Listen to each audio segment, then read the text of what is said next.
The bottle crashes against the wall. Glass everywhere.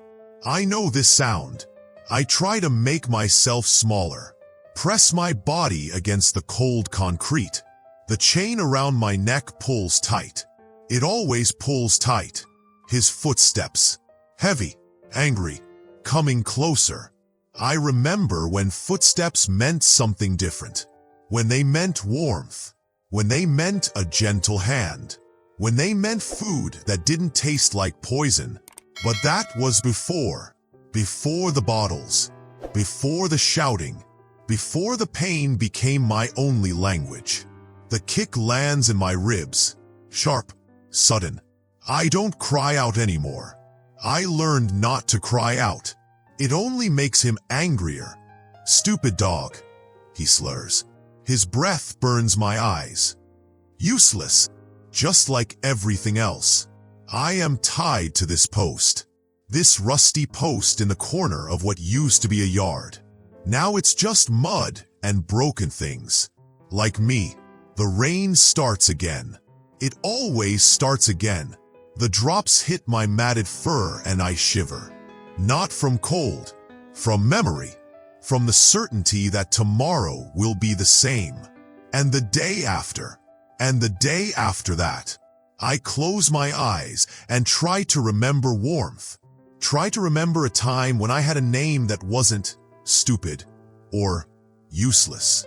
Try to remember when I believed in tomorrow. But the memories are fading, like everything else. Days bleed into nights, or maybe nights bleed into days. Time becomes meaningless when you're dying slowly. The chain has rubbed my neck raw. The sore weeps constantly now. I've stopped trying to lick it clean. What's the point?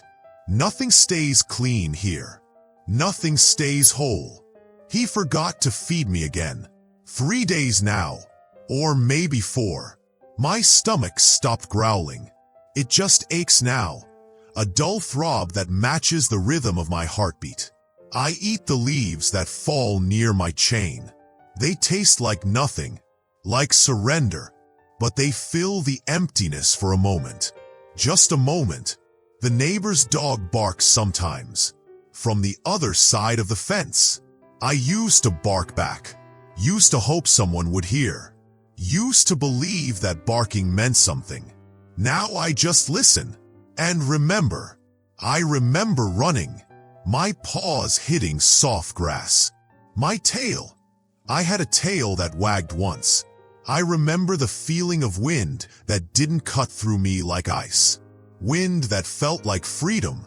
I remember sleeping on something soft. A bed. A real bed. Not this concrete that steals warmth from my bones. Not this mud that never dries. I remember a voice that said my name gently. Not the name I have now. The name I had before. It was beautiful. It made me feel beautiful. But that dog who was loved, she's gone. I am what's left. I am the shadow of what she used to be. The bottle hits the ground near my paws. Brown liquid spreads across the concrete. He stumbles over to his chair. The one with the stuffing coming out. The one that smells like stale beer and broken dreams. You're still here, he says. Like he's surprised. Like he hoped I'd disappear. Sometimes I wish I could disappear. Sometimes I close my eyes and try to become invisible. Try to become nothing. Because nothing doesn't hurt. Nothing doesn't hope. Nothing doesn't remember what it felt like to be loved. The rain comes harder now. It's been raining for days. The water pools around me, cold and murky. I can't move away. The chain keeps me here. Always here. In this corner of hell. My fur is soaked through. Heavy. It clings to my shrinking body like a wet blanket. I can feel my ribs clearly now. Each one. They press against my skin. Sharp reminders of how little I've become. Sometimes I dream about food. Real food. Not his leftovers, sour with alcohol and hate. Not the scraps he throws at me when he remembers I exist. I dream about warm food, clean food, food given with love. But I wake up, and it's still raining, still cold, still just me and this chain, and the growing certainty that I'm disappearing. My legs shake when I try to stand.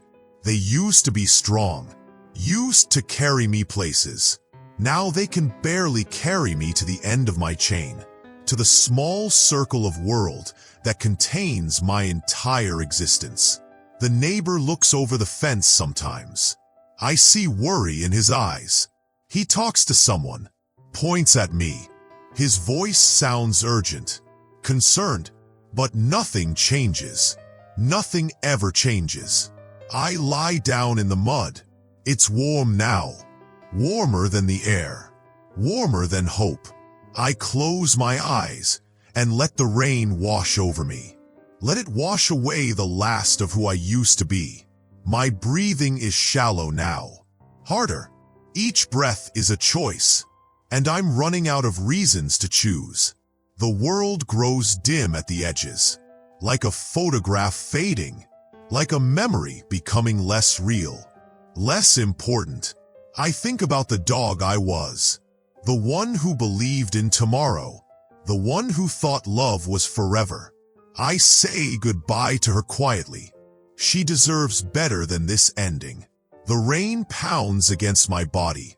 I can't feel my paws anymore. Can't feel much of anything. Maybe it's better this way. Maybe forgetting is a gift. Maybe letting go is the only kindness I have left to give myself. I close my eyes and stop fighting. Stop hoping. Stop remembering. The world becomes very quiet, very still, very dark. But then, voices, different voices. They're not angry. They're not slurred with drink. They're soft, concerned. I keep my eyes closed. Opening them hurts too much. Hoping hurts too much. I've learned that hoping is the cruelest thing of all. But the voices continue. They're talking about me, about my condition, about getting help. Look at her, one voice says. It's gentle, female. Oh God, look at what they've done to her. Footsteps approach, but these footsteps are different. They're careful, respectful. They stop a few feet away. Easy girl, the gentle voice says. We're not here to hurt you. We're here to help. Help. I know that word. It lives in the place where my memories used to be. Back when words meant something other than pain. I crack one eye open. Just a sliver. Just enough to see. There's a woman kneeling in the mud. She's not worried about getting dirty. She's not worried about anything except me. She's looking at me like I matter. Like I'm worth saving. Behind her, a man holds something. Water. Clean water. Not the murky puddle water I've been drinking. Not the rainwater that tastes like metal and despair.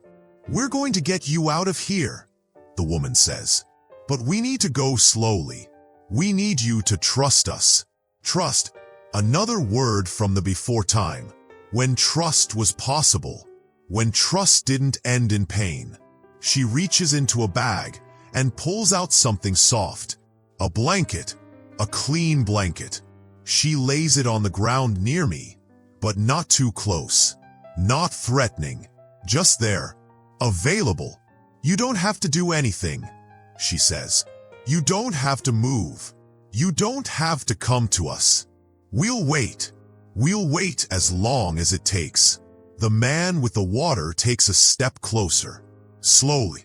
Like he's approaching something precious. Something fragile. Here, he says, and sets a bowl of water just within reach. This is for you. It's clean. It's safe. I stare at the water, at the bowl, at these people who speak in soft voices and move like they understand pain. My throat is so dry, so raw. The water calls to me, but moving toward it means hoping, means believing that maybe, just maybe, this isn't another trick. The woman sits back on her heels, waiting, not demanding, not forcing, just present. "My name is Sarah," she says, "and this is Marcus. We rescue dogs like you, dogs who've been hurt, dogs who've been forgotten, dogs who think they're not worth saving."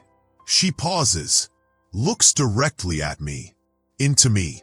"But you are worth saving. You're worth everything." Something inside me shifts. Not much, just a tiny crack in the wall I've built around what's left of my heart. I drag myself forward, just a little, just enough to reach the water bowl. My chain scrapes against the concrete. The sound echoes in the small space between us. The water is cool, clean. It doesn't taste like fear or abandonment. It tastes like possibility. I look up at Sarah. She's crying, not from sadness, from something else, something that might be hope. "Good girl," she whispers. "Such a good girl. Good girl. When was the last time someone called me good? When was the last time someone saw anything in me worth praising?" Marcus approaches with something else. Food. Real food. It smells like meat and care, and the kind of love I'd forgotten existed. "Small bites," Sarah tells him. Her stomach can't handle much right now. They know. They understand. They're not just here to help. They're here to help me specifically. They see what I need. I eat slowly, carefully. The food is warm. It tastes like tomorrow, like the possibility that tomorrow might be different. Sarah reaches out her hand, not to grab me, not to force me, just offering, letting me decide. I sniff her fingers. They smell like other dogs. Happy dogs. Dogs who've been where I am and found something better. I let her touch my head, gently, so gently, like I'm made of something precious instead of something broken. "We're going to take you somewhere safe," she says. "Somewhere warm. Somewhere you can heal." Heal. I'd forgotten that was possible. I'd forgotten that broken things could be mended. "But first," she says, "we need to get this chain off you." The chain. The thing that's defined my world for so long. The thing that's kept me prisoner. The thing that's rubbed my neck raw and marked me as property. Marcus produces a tool. Something that can cut through metal. Cut through the symbol of my captivity. "This might be loud," Sarah warns, "but it won't hurt you. I promise." The sound of metal cutting through metal. And then, freedom. The chain falls away. The weight I've carried for so long is gone. I can move. I can choose where to go. But I don't run. I don't flee. I stay close to Sarah. Close to the first kindness I've known in forever. "Look at that," she says softly. "Look at you. You're free. Free." The word echoes in the space where my chain used to be. It sounds like music, like hope, like the beginning of something new. The car ride is strange. I've never been in a car that smells like safety. Never been in a car where the humans speak in gentle voices and play soft music. Sarah sits in the back with me. Her hand rests on my head, not restraining, just there, reminding me that I'm not alone. "We're going to the hospital," she says. "Dr. Martinez is the best. She's helped so many dogs like you, like me. There are other dogs like me. Other dogs who've survived. Other dogs who found their way back from the edge of nothing. The hospital is bright, clean. It smells like hope and healing and the kind of science that fixes broken things. Dr. Martinez has kind eyes. She examines me gently, talking to me throughout the process, explaining what she's doing, asking permission with her movements. "You're very sick, sweetheart," she says, "but you're strong, stronger than you know." The examination hurts, but it's a different kind of hurt, the kind that leads to healing instead of more pain. She needs surgery, Dr. Martinez tells Sarah. Her uterus is infected, badly. Without surgery, she won't survive. Surgery. The word should scare me. But somehow, in this place, with these people, it doesn't. It sounds like salvation. But she's too weak right now, the doctor continues. We need to build her strength first. Get some nutrition in her. Get her stabilized. They give me 4 fluids. The needle pinches, but then warmth spreads through my body. Warmth I haven't felt in so long. The warmth of healing, of being cared for. Sarah stays with me. Even when visiting hours are over, she finds ways to stay, to be present, to remind me that I'm not alone in this. "You're going to make it," she whispers. "You're going to be okay." Okay. What does okay even mean anymore? I've been not okay for so long. I've forgotten what its opposite feels like. But slowly, day by day, I begin to remember. The food comes regularly. Clean food, nutritious food, food that tastes like someone cares about my well-being. My ribs stop showing quite so clearly. My fur begins to regain a tiny bit of its luster. Sarah brings me a toy. A soft, squeaky toy. I haven't played with anything in so long. I've forgotten how. But she shows me. She squeaks it gently, moves it just enough to catch my attention. And then, something miraculous happens. I reach for it. Not from hunger. Not from desperation. From something else. Something that might be joy. The toy feels good in my mouth. Soft. Safe. Mine. "Look at that," Sarah says, and she's crying again. "Look at you playing.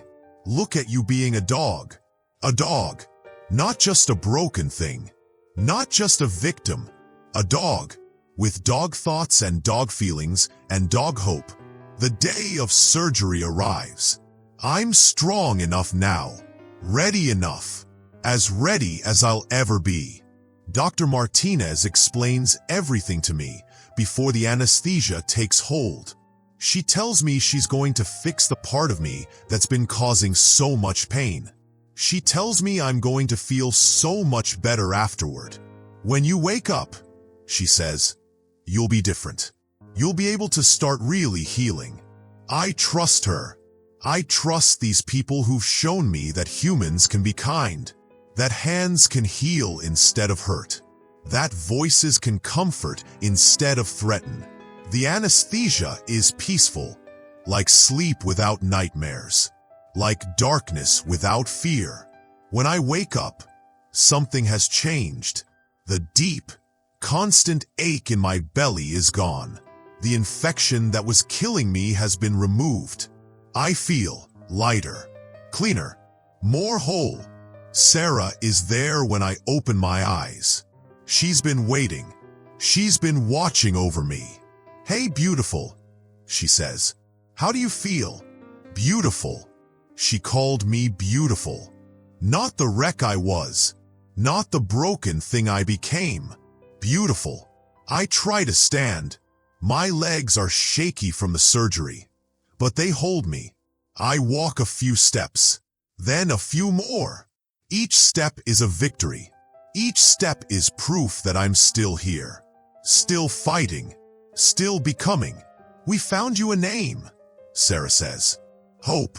Your name is Hope. Hope." The word settles over me like a warm blanket, like a promise, like the truth of who I'm becoming. I am Hope. I am the dog who survived, who found her way back from the edge of nothing, who learned that love is still possible, even after everything. Sarah shows me pictures of other dogs, dogs who've been where I've been, Dogs who've found families. Dogs who've learned to trust again. Dogs who've learned to play again. Dogs who've learned to love again. This could be you, she says. This will be you. I look at the pictures. At the dogs with bright eyes and wagging tails.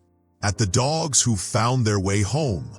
At the dogs who've learned that the world contains more than just pain. I want to be one of those dogs. I want to remember what it feels like to run in grass, to sleep on something soft, to wake up excited about the day ahead. I want to love again, to trust again, to believe that tomorrow holds possibilities I can't even imagine yet. I am hope, and for the first time in longer than I can remember, I believe that my name is true. The scars will always be there. The memories will always be part of me. But they're not all of me. They're not the end of my story. They're just the beginning, the dark chapter that makes the light chapters possible, the pain that makes the healing meaningful. I am hope, and I am just beginning to understand what that means. In the quiet moments between sleeping and waking, I sometimes wonder about the humans who will read my story. I wonder if they'll see themselves in the man who hurt me, or in the neighbors who looked away, or in the people who saved me. I wonder if they'll remember that every day somewhere, there's a creature waiting for someone to notice, to care, to choose compassion over convenience. I wonder if they'll understand that love isn't just about the easy moments. It's about showing up for the hard ones, about seeing worth in the broken things, about believing that healing is always possible. I wonder if my story will matter, if my pain will mean something, if my healing will inspire something. I am hope, and I am still learning what that means. But I know this. Every moment of love I receive now is a victory over every moment of pain I survived. Every gentle touch erases a little more of the fear. Every soft word rewrites a little more of the story. I am hope, and hope, I'm learning, is contagious. Maybe that's the point. Maybe that's why my story matters. Maybe that's why you're listening. Because hope shared is hope multiplied, and the world needs more hope. What will you do with the hope you've witnessed? What broken thing will you choose to love? What creature will you choose to save? The world is full of chains waiting to be broken, full of hearts waiting to be healed, full of hopes waiting to be born. What will you do with yours? I am living proof that it's possible. That healing is possible. That love is possible. That tomorrow can be different from today. I am hope, and I am enough. If this story moved you, tap like to share a little hope. At Paws Tales, we tell stories seen through eyes that can't speak, but understand everything. Subscribe for more stories of love, healing, and loyalty.